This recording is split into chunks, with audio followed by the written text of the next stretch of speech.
All right, so next we're going to talk about the different types of chemical bonds, starting with ionic bonding. An ion is an atom that has either lost or gained an electron. This will create either a positive or a negative charge in the atom. So those ions are charged atoms. They can be positively or negatively charged. Ionic bonding occurs when electrons are transferred from one atom to another atom, and the oppositely charged ions are then attracted to each other. So for example, we're going to talk about the formation of sodium chloride. Sodium has one electron in its valence shell. This tends to make it an electron donor, meaning that if it were to give up its final electron, it would have 1, 2, 3, 4, 5, 6, 7, 8 electrons in its outermost shell. That would be its second orbital, and it would reach a stable state. So if we could just get rid of this one electron, we would have a stable atom, or we could pick up 7 electrons. We could either get rid of 1 or pick up 7 in order to reach our stable equilibrium of 8. Now, obviously, getting rid of 1 electron is going to be a lot easier than picking up 7, so that's what we're going to do. Chlorine, on the other hand, has 7 electrons in its valence shell. 1, 2, 3, 4, 5, 6, 7. What he wants is 8. Now, he can either give up 7 or pick up 1. Either way, he's going to reach his stable octet. And so the easiest thing for him to do is to just pick up an extra electron. This means that it's going to be an electron acceptor. It would reach its most stable configuration if it were to receive an electron from another atom. So if sodium and chlorine atoms were to come together, the valence electron from sodium could then transfer to chlorine. So we could give this electron over to chlorine. Now we suddenly have a very stable, happy sodium, and we have a very stable, happy chlorine. However, although we are stable and happy, we do now have what is known as a charge. Because what we had before, sodium has 11 protons and 11 electrons. If we give up one of those electrons, we have 11 positive charges and only 10 negative charges. This is going to give sodium a charge of +1. After accepting an electron, the chlorine atom has 1 more electron than it has protons. He's got an additional electron. This is going to give him an overall negative charge. These charged particles are called ions. Now, the interesting thing is we have a positively charged ion and a negatively charged ion. It's sort of like having a positive end of a magnet and a negative end of a magnet. Opposites are going to attract. And this electrically positive atom is now going to be attracted to this electrically negative atom. This is going to form an ionic bond, an attraction between that positive-negative ion. So to summarize, an ion is an atom that has lost or gained an electron, and an ionic bond forms when the electrons are transferred from one atom to another atom, and the oppositely charged ions are then attracted to each other like a magnet. So example, that sodium chloride that we used, sodium chloride is another word for table salt.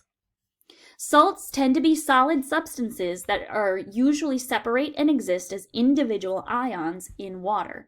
So a lot of times we'll see salts of all sorts forming between group 1 and group 7 atoms. They're going to form, so here's just a portion of the periodic table, they're going to form ionic bonds between individuals or atoms found in group 1 and group 7.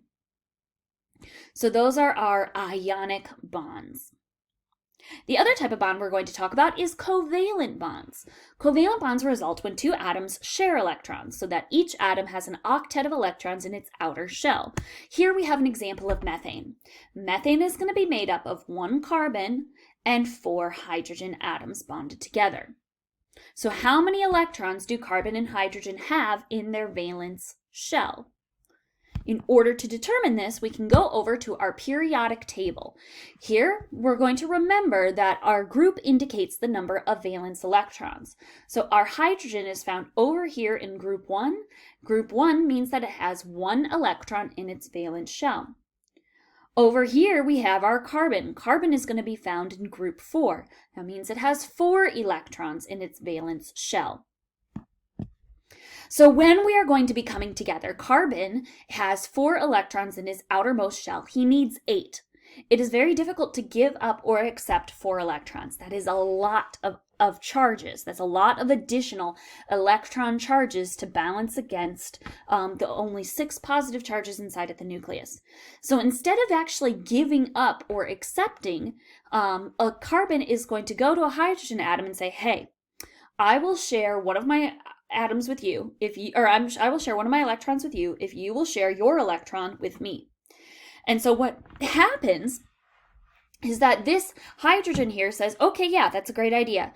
So what we now have is 2 electrons. These 2 electrons are going to orbit around carbon, and they're going to orbit around hydrogen. So it's kind of like, I don't know. It's kind of like going halvesies with your sibling and being like, hey, I have enough money to buy half a car. You have enough money to buy half a car. Why don't we pool our money and I will get the car sometimes and sometimes you will get the car. So covalent bonding is the sharing of those electrons. Now carbon is actually going to make that deal with 4 other hydrogen bonds. He's going to go to 4 other hydrogens and make the same deal. I will share this electron with you if you share this electron with me.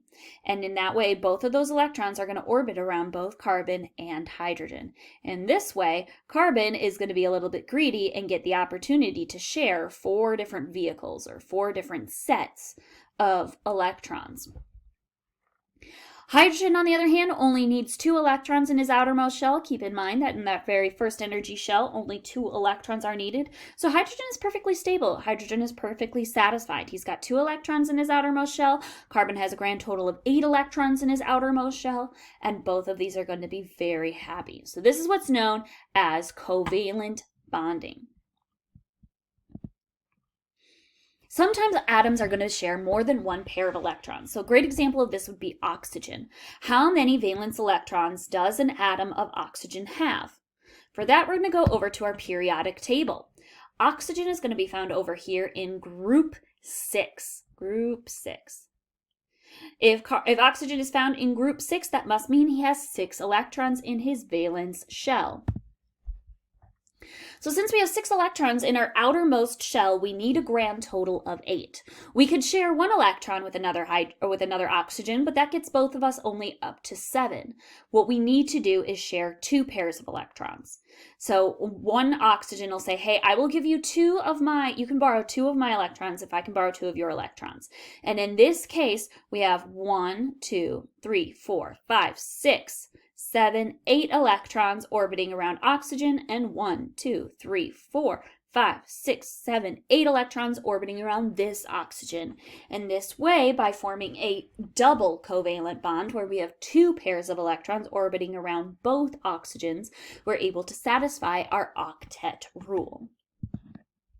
So here we go, covalent bonds. Covalent bonds are when atoms share electrons to fill their valence shell. Each atom contributes 1 electron to the shared pair. The electrons are going to spend time in the valence shells of both atoms. A double covalent bond is when we are sharing 2 pairs of electrons, and although we didn't go over it, a triple covalent bond is going to be when we share 3 pairs of electrons. This can be depicted by 1, 2, or 3 straight lines. So in the example of a single covalent bond, we're going to see it drawn as a single line, but in a double covalent bond, we'll see it depicted as a double line right here.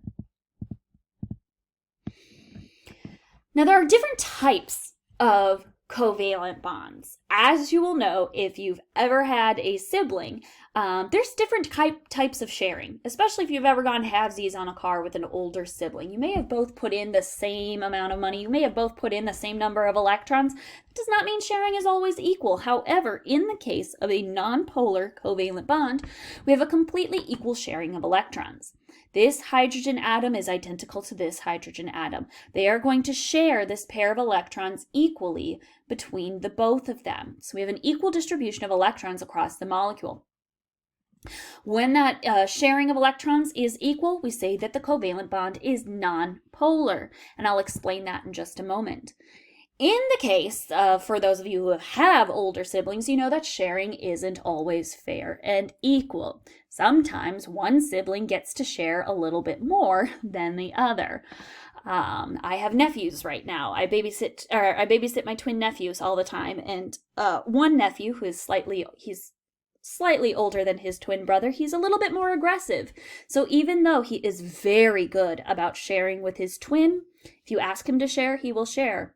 He doesn't always share very long or very well. This happens when we form, this can happen also in atoms. So in the case of a polar covalent bond, we will see that, like, for example, in water, where you have an oxygen bond to two hydrogen molecules, although this oxygen is sharing electrons with hydrogen, he's not sharing fairly. In this case, oxygen is more able to attract those electrons than the hydrogen. So those electrons are going to spend more time hanging out with oxygen than hydrogen. You're still sharing, we're still orbiting around both oxygen and hydrogen, but we're spending more time hanging around oxygen than we are around the hydrogen. When this happens, we state that the atom has a greater attraction for the shared pair of electrons. It has a greater electronegativity. Oxygen has a greater electronegativity than hydrogen in a water molecule, and those electrons tend to favor orbiting around this oxygen. What happens is, because those electrons are spending more time over here, those electrons with their negative charge create a slight, partially negative environment. All those electrons spending all their time over here is going to make this end of the molecule a little bit negative. Because those electrons are not spending as much time down here, they're going to make this end of the molecule partially positive. This is why we call it polar covalent bond, because there is a polarity to the bond. There is a slight negative charge over here and a positive charge here. You can kind of think of it as the north and south pole, where we have different charges on either ends of that bond. So when there's an unequal distribution of atoms, the covalent bond is said to be a polar covalent bond. Because of the shape of the water molecule and the distribution of the charges, water molecules are polar. And so the polarity of the molecule is very important. It's going to affect how those molecules interact with one another. This is going to be hugely important in our next section when we start talking about the different properties of water. A lot of that is going to come back to and be based around the polarity of this covalent bond. So please make sure that when you're reviewing this chapter, that you review ionic and covalent bonds, but you also review polar versus nonpolar covalent bonds. In this chapter, or after going through this section of the chapter, you should be able to list the number of electrons, neutrons, and protons in an atom of magnesium. Heck, you should be able to do that for any atom I give you on the periodic table. You should determine the number of neutrons found in the isotopes of oxygen 16 and oxygen 18. You should be able to do this for any type of isotope I give you. You should also walk through some of the beneficial uses of radioisotopes. I know we didn't cover them as well in this chapter, but in this lecture video, but your textbook goes into great detail about the uses of isotopes, so please make sure you spend a little bit of time on that section. And then summarize the differences between ionic and covalent bonds and give an example of each. And I would like to add to that, make sure that you review ionic and covalent bonds, but also polar versus nonpolar covalent bonds. All right, I'll see you guys for section 2.3.